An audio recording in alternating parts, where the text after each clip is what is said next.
The Usos' direction just took a turn that no one was expecting, so we'll see what's going on there. We'll also check out what's up with Chelsea Green, Randy Orton, and more. Chelsea Green is in the middle of her second United States title reign, and she's been pitching a lot of exciting things to make her title reigns even more entertaining, such as the entire presidential act with her Secret Service agents. But an idea Chelsea's been pitching ever since her first reign with the title was her Diva Open Challenge. Chelsea Green was a massive fan of the Divas era in WWE. She loved that era, she loved the talent, she was a big fan of all the women from that time frame in WWE. So Chelsea's idea was for her to open up a challenge for the Women's United States title.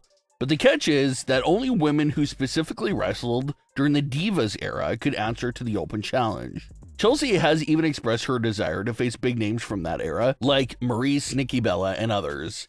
WWE did partially give Chelsea Green what she asked for. Chelsea was Nikki Bella's first singles opponent back when Nikki returned during the summer. But as far as an actual Divas Open Challenge, that is yet to happen. And during a recent interview with Insight, Chelsea Green even revealed that she also pitched for her own custom version of the Women United States that was largely inspired by the original Butterfly Divas title. But Chelsea said that pitch was not successful so far, but she also said that she won't stop trying and will keep pushing for those things. The custom title may be hard to get. We did see Naomi get a custom title just a few months back, but it was a simple customization of adding caution tape to the title.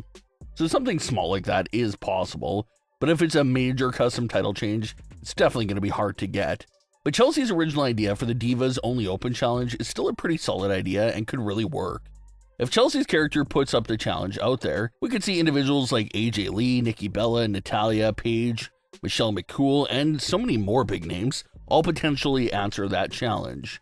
And it would also be a major way to make the Women's United States title feel important and bring a lot of attention to it as well. Everyone would be glued to their seats seeing which Divas era woman is going to walk through that curtain that week. So it's definitely a solid idea that could work for a while, but as long as Chelsea is United States champion, the Divas Open Challenge is still in the realm of possibility. Randy Orton's mysterious WWE hiatus has just surpassed 2 months, and word is still pretty much the same thing. No one really knows what's going on there. There's some rumblings and rumors that it's medical and health related, but that's not confirmed at all. And there's other rumors that say it's creative related and just regular vacation time. So a big mix of rumors there. The truth about the situation is hard to find at the moment.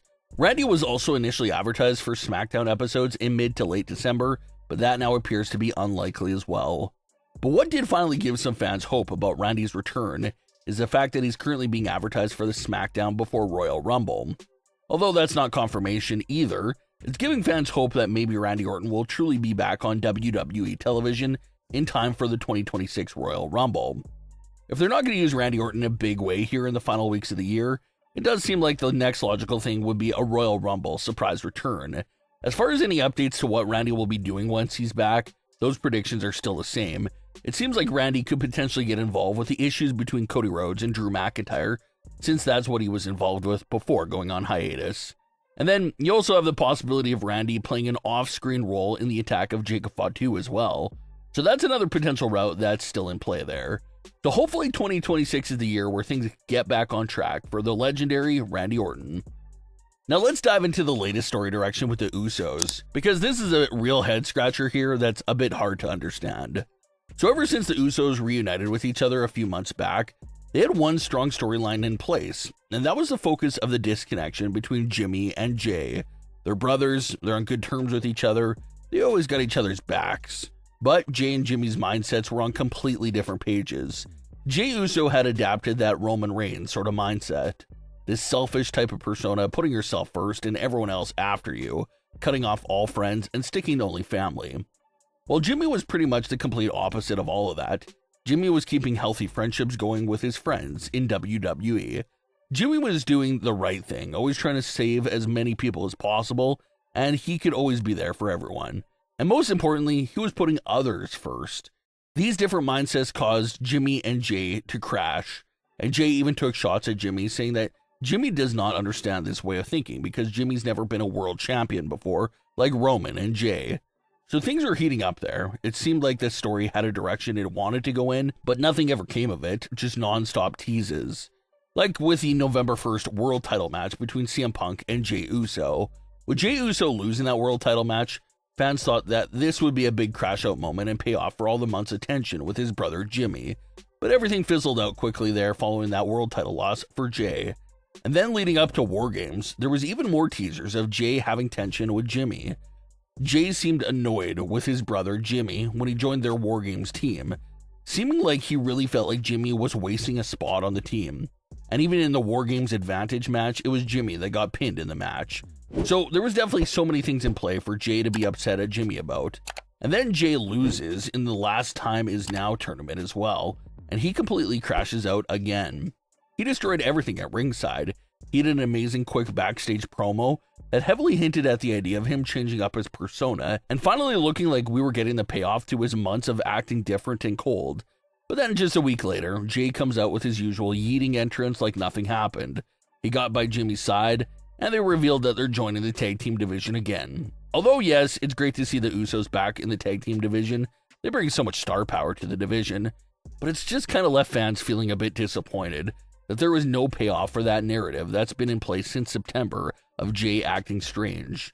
Jey has been acting cold and different since September. He lost a world title match, lost in the John Cena tournament, lost in War Games. He seemed like he was really losing his cool with this massive losing streak. And then to have the payoff to all of that be the Usos rejoining the tag team division, it just felt very anticlimactic. Makes it feel like everything that was teased and hinted at with Jey Uso over the last few months was pretty much all for nothing. There's been some fans holding out hope and saying that maybe we're going to sit tight even longer and how the big payoff of Jey snapping could take place later on during this current tag team run with Jimmy. Maybe if they never win the tag team titles, maybe they suffer more losses, and maybe that's when we finally see Jey lose it and attack Jimmy. That would be a solid payoff for everything that's been happening since September. The only issue there is how long it actually is going to take to get the payoff. Everyone loves a good long-term storyline, but when it feels like every single payoff and reveal takes 7 to 9 months to see play out, that is a long time, and things would start to feel stretched out by a certain point. So maybe there's hope for that big Jey Uso payoff, but it's looking like it's still several months away from actually taking place. But what are your thoughts on today's stories? Leave your comments below. Don't forget to subscribe with all notifications on, and leave a like if you enjoyed. Thanks for watching, guys.